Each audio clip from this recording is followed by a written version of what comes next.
Hey everyone, thanks for checking in on parkrangerjohn.com. We just checked into the Ahwahnee and we have a king room on the first floor, which is in a normal hotel, the second floor. And I wanted to give you a look around. There's the bathroom, which is so nice it's in the room. If you've stayed in national park lodges, some of them are not always in the room.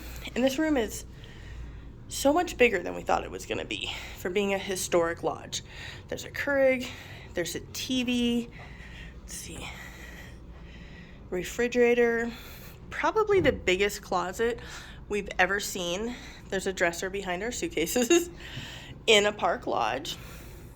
And then there it also has the safe and it's got a fan and an iron and all kinds of stuff, an iron board, everything. All kinds of amenities. We've got a couch here, a really great looking king size bed, and we should have a view in the morning.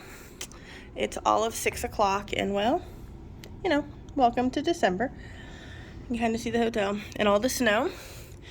But again, this is the Ahwahnee at Yosemite National Park, and make sure to check out Park Ranger John for more information about the park, the hotel, and all the great things to do in Oakhurst and the surrounding area.